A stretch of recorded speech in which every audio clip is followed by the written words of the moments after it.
January's numbers. We just got this in. I think January sales were the best they've been in 20 years. And so you've got incredibly low rates. You've got consumers who are focusing on how important home is. And you've got a pretty thin inventory. You put all those things together and you're going to have a really strong housing market. And that's what we're experiencing. You know, my colleagues, they certainly want to talk more about the housing market, but I do want to ask first on the stock price. The gains have accelerated throughout the morning, now up close to 20%. You know, close to 40% of your stock is shorted. Are you bewildered that people would actually short your stock? I mean, you added $2.8 billion in sales in the fourth quarter year over year. I mean, this is a real business, and you guys are surging. Well, thank you. Yeah, we've been doing it 35 years. I've been here 25 years.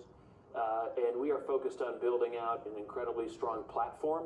I think we've got to keep telling that story. You know, in 2020, it demonstrated that we could really scale the platform. We went up nearly $200 billion, $175 billion increase in loan volume.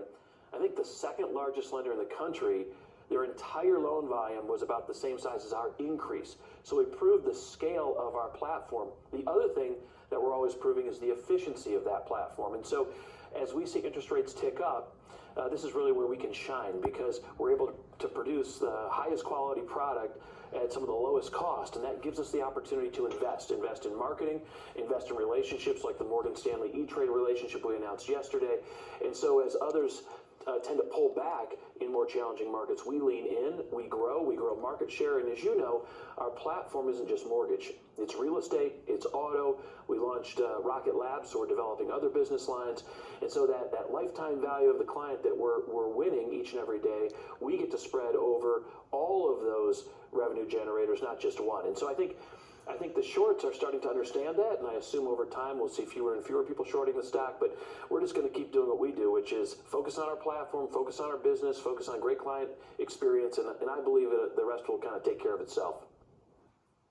Jay, just to follow up on that a little bit, because you are not alone in this, right? We have seen this market turbulence, short squeezes, meme stocks, as you well know, that's been going on, and if you're sort of, and I know you want to focus on the fundamentals of the business, but at the same time, your stock is your currency in many cases. And so how do you manage through that? Do you just sit back and wait for those things to kind of play themselves out while you're managing the business over here? Do you take advantage at some point to, I mean, I know you guys just came to market. Do you take advantage at some point to raise more cash? I mean, how do you think through all these issues?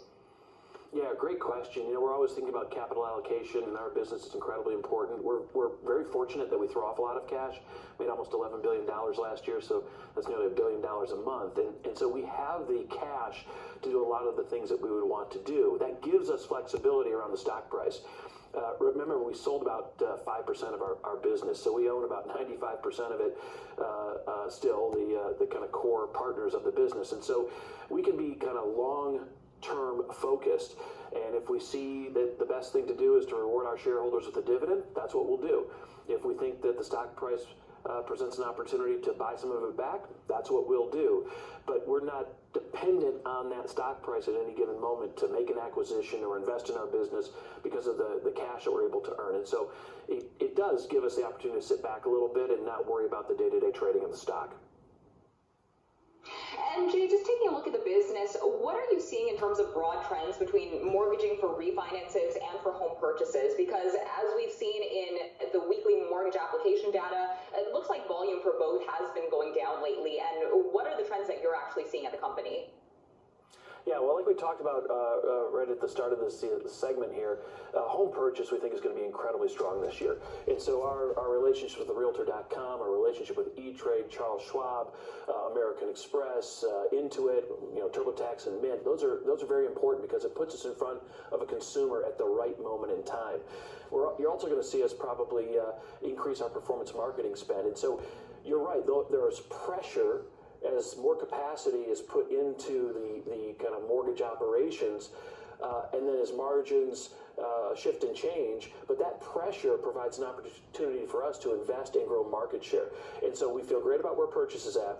And as Bob Walters, our COO, always reminds me, in any market, it might be $4 trillion or $3 trillion or $2.5 trillion, there are thousands, millions of people that still need to refinance. Rates are sitting at 3% on a 30-year fixed. People have got consumer debt at a higher interest rate than that. People want to invest in their homes.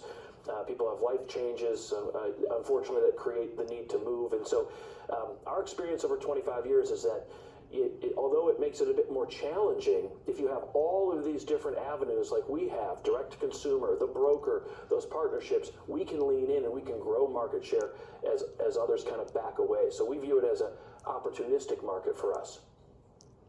Jay, you announced on the call yesterday Rocket Labs. What is that, and what don't you do now that you want to do? Yeah, so I think it's just formalizing some of the things we're already doing. We've got 2.2 million clients in our servicing book. We're talking to millions of folks a month about their finances. And so it's important for us to think about our core business, mortgage and real estate, but also think about the other things that we can bring to our consumer base so they can engage with us more often. We can generate revenue, almost like a subscription model, whether it's auto or home services or real estate or personal loans. And so Rocket Labs gives us this opportunity to formalize that investment, to take a small group of people, technologists, put them off to the side and say, hey, for the next 6 months, work on this. Let's test it with our client base. Let's make sure we're on the right path. And then we can add it to our Rocket platform and we can grow that platform. And what it really does is grow the lifetime value of every consumer that we bring on. And back to that other question about interest rates, although margins might compress from time to time, because we're looking at the lifetime value of a client and not just that one transaction, it gives us great power to go in and spend more to drive clients into our platform. That's something that a lot of our competitors don't have. Well, real impressive year. We'll leave it there for now. Rocket Company CEO Jay Farner. Stay safe. We'll talk to you soon.